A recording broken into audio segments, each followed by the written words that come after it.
I don't think you really understand my power. No, I'm not talking about the crown resting above my name, or the palace that echoes every command I give. You have seen those things, but you have mistaken them for power.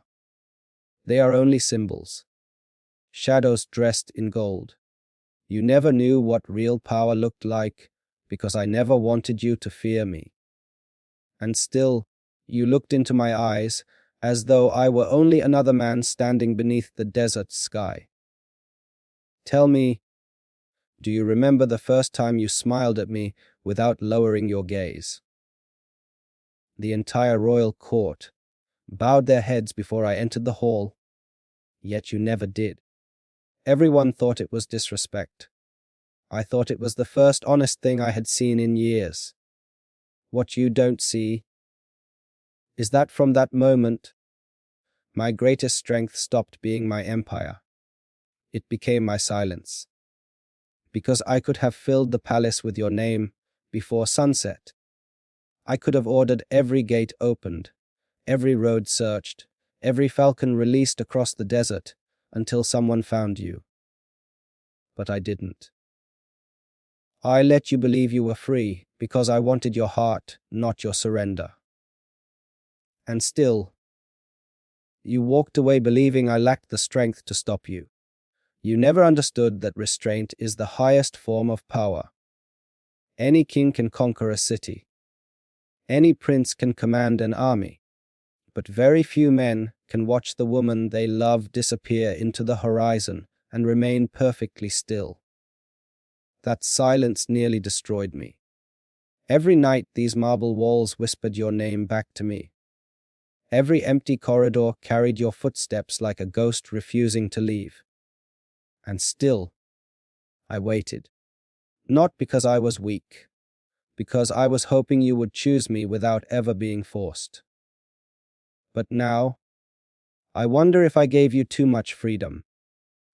Because sometimes the greatest mistake a powerful man can make is allowing the only person he loves to mistake his patience for helplessness. You always believed power lived inside wealth, armies, and royal blood. That is what everyone outside these palace walls believes. They see jeweled crowns, endless silk, endless servants, endless privilege. They never see the prison built beneath it. You never knew how many doors close behind a prince before he learns how to open one for himself. And still, you envied a life I would have traded for one quiet afternoon walking beside you without guards watching every step. Tell me, do you remember the marketplace where nobody recognized me? You laughed because I struggled to bargain over something worth almost nothing. I remember pretending to lose simply because your laughter sounded richer than every treasure locked beneath this palace. What you don't see is that those few stolen hours carried more value than every royal celebration I have ever attended. They crowned me more honestly than any ceremony ever could. And still, when you left, you believed you were protecting me from sacrifice. You thought my duty would eventually erase my feelings.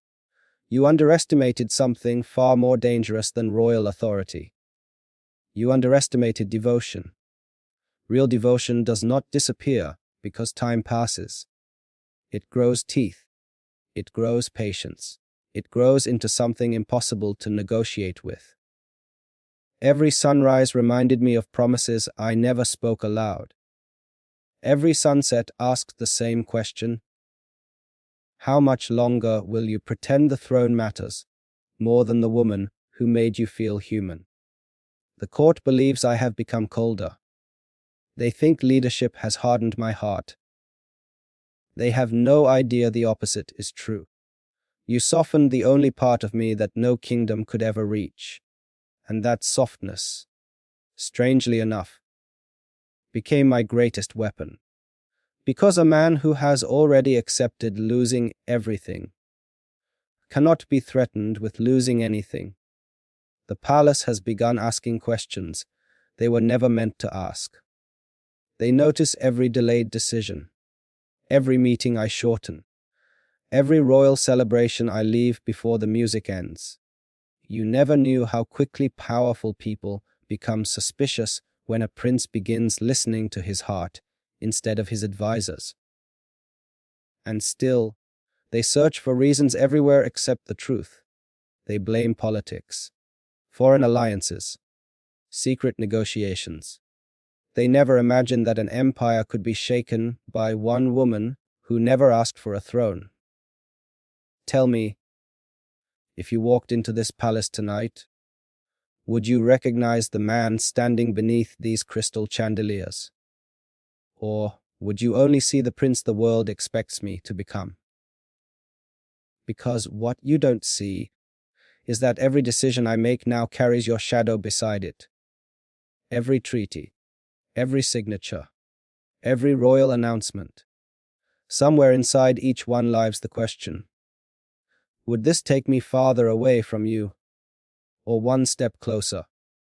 That question terrifies people far more than any rebellion. Because kingdoms understand war. They understand ambition. They do not understand love powerful enough to rewrite destiny. And still, they keep watching me, hoping I will eventually surrender to tradition. They believe every prince chooses the crown in the end. Perhaps they are right about most princes, but they have never met the version of me that exists only because you once looked into my eyes without seeing a title. That man, the one you created without realizing it, answers to no council, no throne, no ancient law. Only one memory, yours.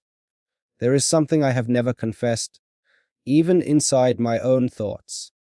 The greatest danger in my life has never been political enemies or rival kingdoms. It has always been the possibility that one day you would stop believing I would come for you. You never knew how terrifying that thought became during the longest nights. And still, every star above this desert reminded me that distance only exists for those willing to surrender to it. Tell me, if tomorrow the entire empire demanded I forget you forever, would you believe I could? Because what you don't see is that power has limits, but love keeps rewriting them. Every royal obligation tried to reshape me into someone predictable, someone reasonable, someone willing to exchange happiness for stability. Yet every attempt failed for the same reason. You existed, quietly, constantly, like the moon above the desert,